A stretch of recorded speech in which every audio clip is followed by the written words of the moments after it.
Hi, and welcome to the Art Teams podcast. And today I want to talk about exhibitions of learning. Exhibitions of learning is something that is done across lots of domains. But for us in our teams, what we do in exhibitions of learning is really have students start thinking about a full unit. Sometimes we do it at the end of a quarter. And what we as educators do is we go to our students and say, let's focus on what you think you've learned. Look at everything you've created, whether it's your creative thinking journal, whether it's some art you created, whether it's some written product, a combination of the two, a 3D art piece, whatever it is, and make a choice about what you want to exhibit to your peers and to other people as an example of what you learned and really help them understand what you've gained from it. And so this is a great opportunity for them to really focus on voice and choice. It's students choosing which artifacts they think represent their work best. Sometimes they choose some really nice piece of art.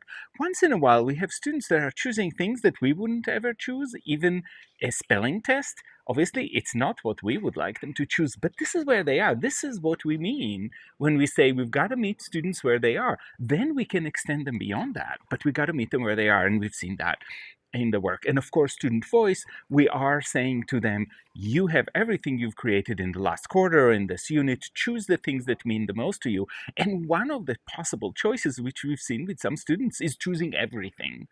And when they choose everything, they get this desk where they have everything they've created in a semester.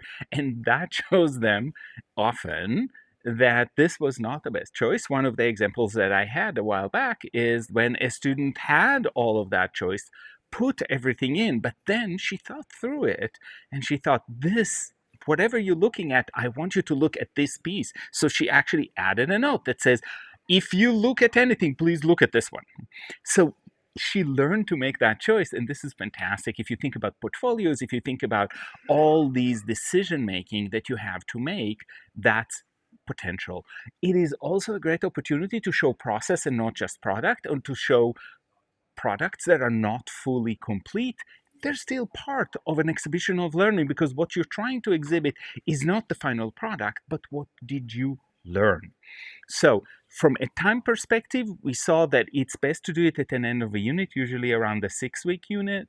It is great to do it even if you do it just once a quarter. It's a celebration of learning. Most of our educators invite administrators and other teachers to see what their kids have done. It's great feedback. If you can do it with parents, even better, but that requires a little bit more maneuvering.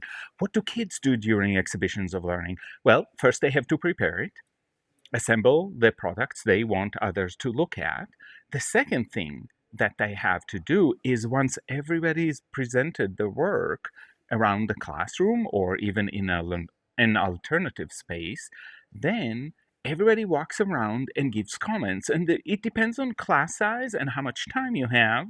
In some cases, we ask them to comment on at least 6 pieces by other students, and it is our job as educators then to make sure that everybody gets comments, and that if one student is popular or their work is amazing and everybody wants to comment on it, that doesn't become the only work that gets commented on, because what we know is everybody likes to get some feedback, especially in this case because it's summative feedback. And what we encourage students to do is to give warm and supportive feedback.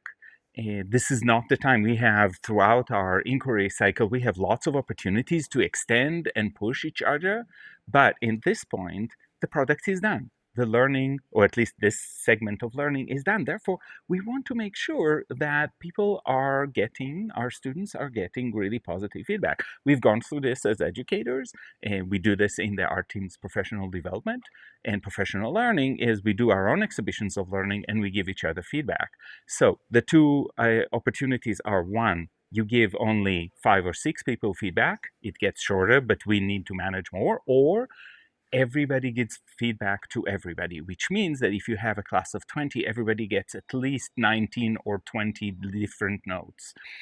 An easy solution for that is to use post-it notes, and everybody writes something on the post-it notes. For younger kids, we recommend getting things that are a little bit bigger, maybe quarter sheets or something like that.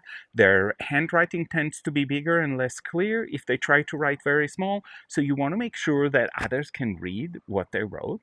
And the other thing that we find really, really useful is using sentence stems, making sure that students and us have opportunities to have enough ideas, especially if they're giving comments to everybody in the classroom. They just run out of ideas and way to open sentences, and having a few options is really, really helpful. And I've seen it done two ways.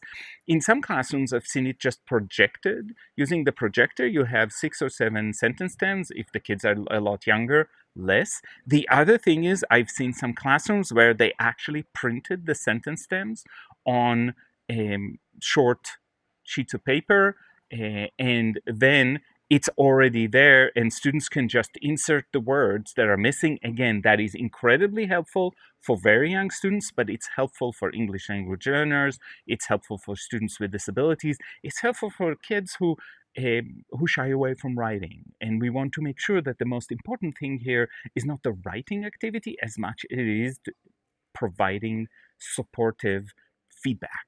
So sentence starters are really, really important.